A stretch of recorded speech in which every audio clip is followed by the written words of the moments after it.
Namaskar and hello everybody. I am Dr. Swati Popat. I am the president of the Podar Education Network and I'm also the president of the Early Childhood Association and the Association for Primary Education and Research. I'm here today to talk to you about handling teenage friendships. How do we help teenagers understand a relationship like friendship, and how do we ensure that they make healthy friendships? That's what this workshop is going to cover. So to understand teenagers or any age group of children, I always say it's important that teachers and parents understand their brain development, because the brain develops differently at different ages, and it is the brain that controls our decision making, our behavior, our personality, etc. So let's understand the teenage brain. Just 4 simple, easy points.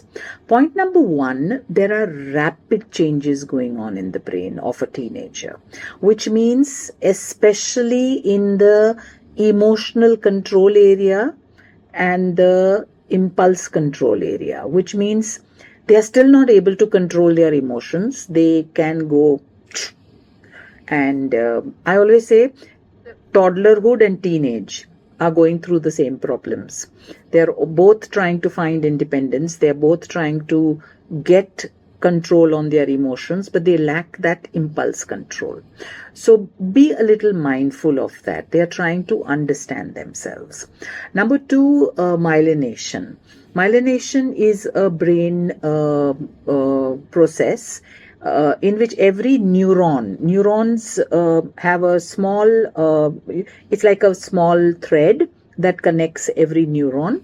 Now that little thread needs to be coated properly for information or intelligence to pass, nicely in the brain.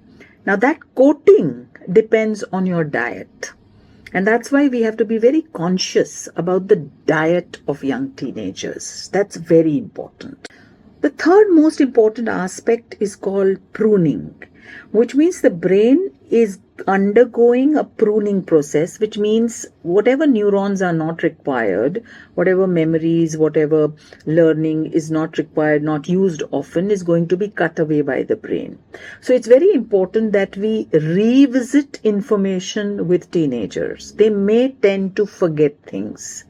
They're not doing it purposely, but it's just part of their brain development at present. Then we have something called emotional regulation. As I told you in the first point, the brain is trying to understand itself.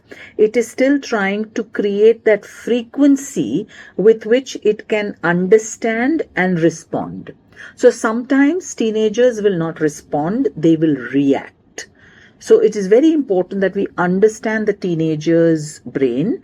Now let's understand social development in teenagers, because if you want to make friends, it means I need to have some amount of social development. So what is social development in teenagers? Teenagers are at the stage of identity formation, which means if from childhood you have not given them grounded family values, then they tend to go haywire. Then they get tempted by what other people say, other people do, etc. So it's very important that we need to understand that they are forming their identity. Identity means a sense of belonging. So who should I belong to? Who should I connect to? They are going through those decisions as part of social development. Number 2, peer relationships. At teenage, the friends are more important than the family. They care more about what my friends will say, what my friends will do, or don't say this because my friends don't like it, or don't behave like this in front of my friends, don't wear that in front of my friends. They are more in tune with, they want to, as I told you, they want a sense of belonging. So they feel if I belong to my friends, then I have an identity. That is very important. Number 3, they are all about social comparison, which means body image means more to them than anything. They are more about how I look, how people think I look. They're very conscious. And last and not the least, it's part of social development, risk taking and experimentation. Teenagers tend to take a lot of risks because, as I told you, they are trying to find their identity. So, if you understand this about children, teenagers' social development, you know what they are going through, what their brain is thinking, and now we can guide them about their friendships or relationships. As parents and educators, we must be very mindful about social development milestones. How do teenagers grow in their social development? So I've divided the teenage years into three stages, 11 to 14, 14 to 16, and 16 to 19. Now 11 to 14 is called early adolescence, and one word, peer relationships. They are very much about making friends. They are very much about how many friends I have. They're more concerned about how many rather than who. They're also concerned about the who, because if everybody is making friends with so and so, I also want to be friends. So there's not much of thinking, but there's more about peer relationships. Then comes middle adolescence, which is from 14 to 16 years, and this is where a child is trying independence. A child wants to have self-expression. So they will tend to choose friends whom they are impressed with, whom they feel, wow. And then comes late adolescence, which means 16 to 19. And I call it the stage of consolidation of self-identity, which means now they have some sense of who they are and what they are, and they make friends based on that. So it is very important for us to have the social development milestones. So how do we support healthy teenage development? Very importantly, first one, positive relationships. You need to have a very positive relationship with your child, so positive that your teenager knows and believes and trusts you more than strangers. So which means if they have an issue, a problem, a query, you are their go-to person and not a stranger. That is a positive relationship that you need to start building from childhood, and only then will it blossom and flower when your child becomes a teenager. Number two, open communication. You need to be there to listen and hear. You cannot keep on interrupting them. You cannot say, don't talk to me right now. If they come to talk to you, hear it, listen. Teenagers rarely come to their parents to talk to them. So when they come, stop whatever you are doing, listen and hear. They will have very short conversations with you, but be there. Number three, emotional regulation. They see what you do. If you're going to lose your temper and you're constantly criticizing or constantly reacting, you can't teach them to respond or have impulse control. So if you want to build emotional regulation in your teenager, they need to see you do it. That is very, very, very important. Teenagers are risk takers. Oh yes. They love to take risks, and that's why you will see them doing the most silliest things without thinking. They get into the most silliest problems because they don't think before doing it. They don't think before jumping. So they are risk takers. How do we change that? Oh, we can't stop them from taking risks. You can only teach them healthy risk taking. Oh yes, risk taking is a very important life skill. How will you invest in stocks and mutual funds if you are not a risk taker? So yes, you need to teach them healthy risk taking. And for that, I have a game for all parents. Ask your child, what if clouds had strings? And then tell them to give the first reactions. So most of the first reactions are, I will hang on them, I will swing on them, I will pull them here and I'll pull them there. And then you have to ask them, what would happen to the birds if clouds had strings? You are pulling the clouds here and there are strings hanging. What would happen to the birds? They would get entangled. What would happen to flights? The pilot is flying a plane and suddenly a cloud comes in front and everything goes haywire. If every country can pull the clouds here and there, what would happen to rain? Some countries would have more rain and some would have less rain. So, should clouds have strings? And that's when they say no. So what you have taught with this exercise is pros and cons. So play this game with different visual statements like what if cities were made of chocolates?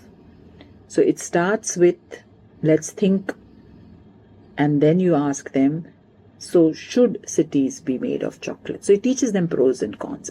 And the last and the most important is foster independence in your teenager.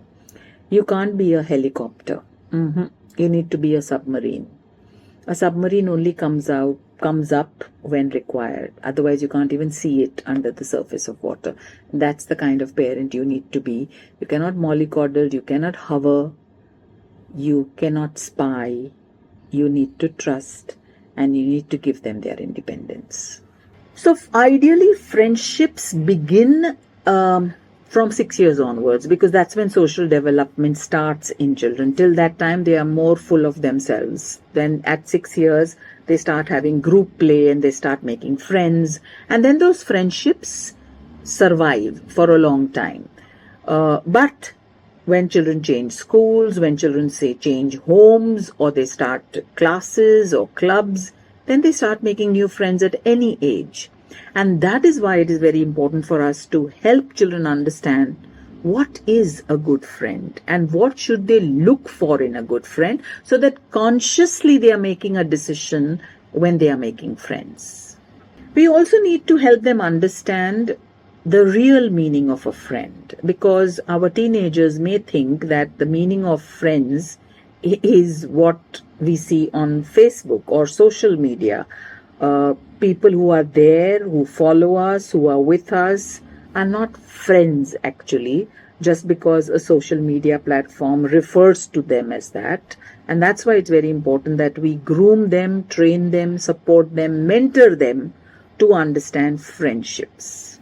We all need healthy relationships in our lives, and so do teenagers. And it's very important to help them understand that we need to choose our friends wisely.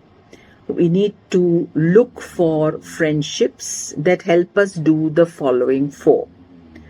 Boost, provide, encourage, and help. So a friendship is good if it boosts your confidence, your knowledge, your self-esteem. A friendship is good if it provides you with support, provides you with feedback, provides you with unconditional, friendship. So it's not based on a condition that if you give me this, then I am your friend, or if you do this, then I am your friend. A good friendship encourages you, doesn't demotivate you, doesn't discourage you. And a good friend helps you. A good friend also helps you with good advice, the right advice, even when you are doing wrong, which means it doesn't just support you or go along with you.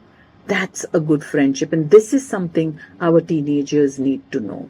It's important to teach teenagers how to identify the signs of unhealthy relationships.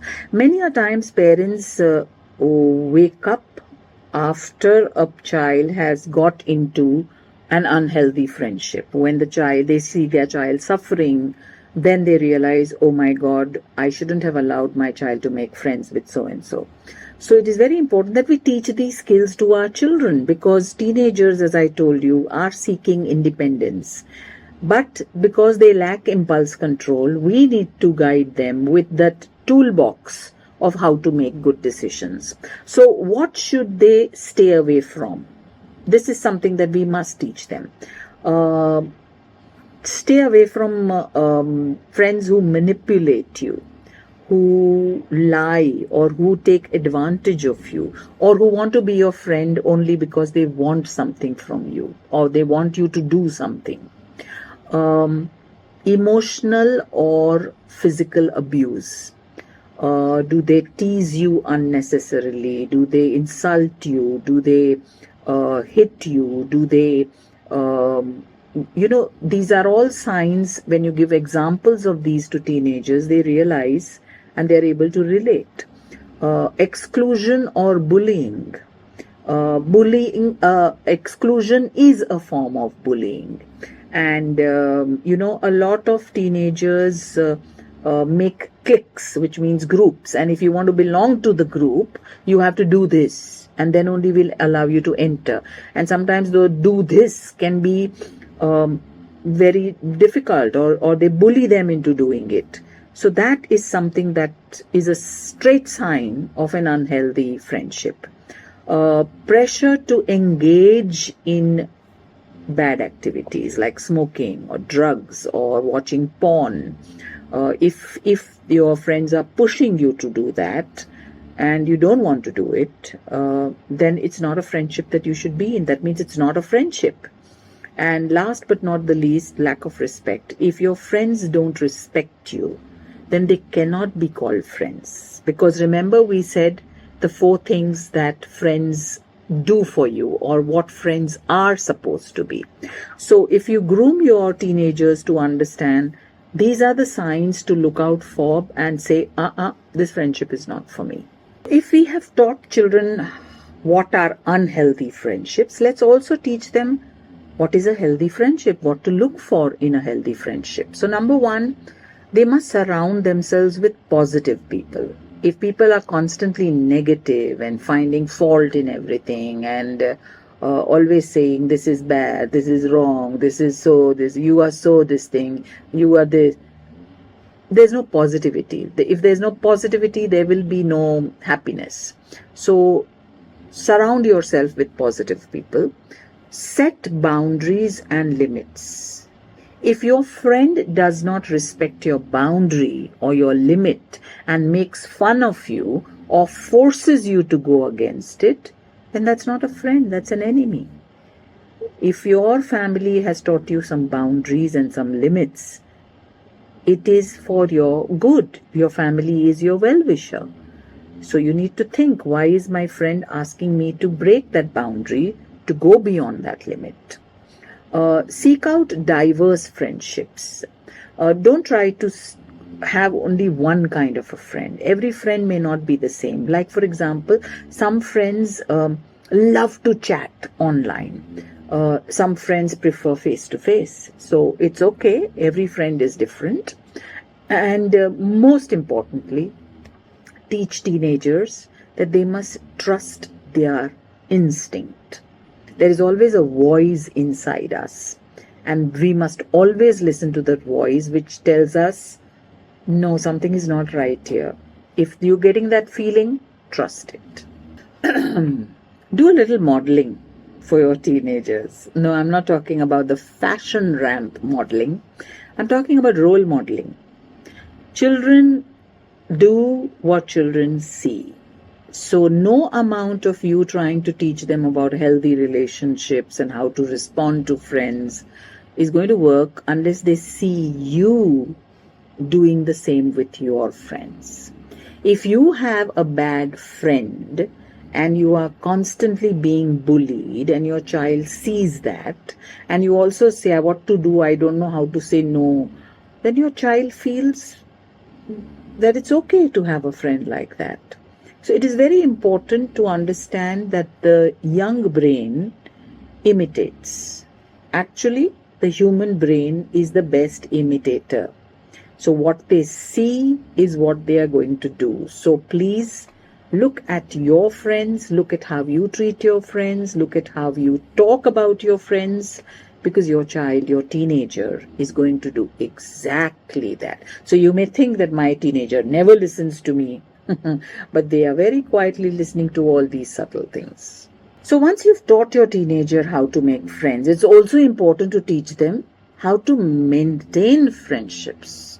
Because sometimes we make a friend and then we lose them. And teenagers do that.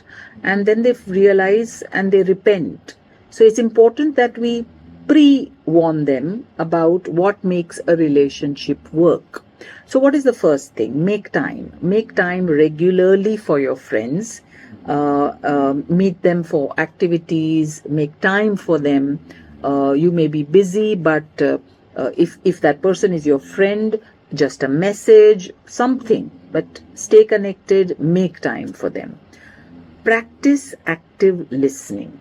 If your friend wants to share something with you, you should be an active listener, because listening is the foundation of friendships. Number 3, teach your teenager to resolve conflicts immediately. Don't have grudges. Don't pout and say katti. You're a teenager now. You're almost an adult. So you should be able to resolve conflicts. And if you face a conflict which you're not able to resolve, parents are the first one to come to. Show appreciation to your friends. Most of the time we don't show appreciation to a friend, and we must show appreciation. And this generation does it with small words, emojis, and that's fine as long as you show appreciation. And be willing to apologize. It comes very difficult to teenagers, but it's very difficult when it comes to apologizing to you, not to their friends. So it's very important that if they want to maintain a good friend, then they must practice these, and they must be at least aware of these. They're not like a rule book. They're something that you imbibe and then you do it for friends. What other support can you give teenagers? Number 1, teach your teenager to prioritize their needs. It's very important that they not selfishly, but they put their needs in front of their friends. That I need to go early today because I have this function in my family. So you are prioritizing your needs. You're not sacrificing your family life just to please your friends. Number 2, walk away from a friendship that's not working. I always give this example that if you got on the wrong train, get off at the next station. Don't wait for many stations to go. I think it's a Japanese proverb that I read somewhere. So it's important to immediately get out of a friendship. It's okay to walk away from a friendship. And number 3, instill in them the confidence that you are always there for them, for advice, for anything that they want to chat. Sometimes a teenager will just come to you to vent. They don't want your advice. So tell them that I am that person. I will be there for you. In the end, I would just like to say that teenagers can choose good friends, and they can choose it wisely, as long as we prepare them, support them, and mentor them. My WhatsApp number is out there in front of you. If you need any advice, I am just a message away. Thank you.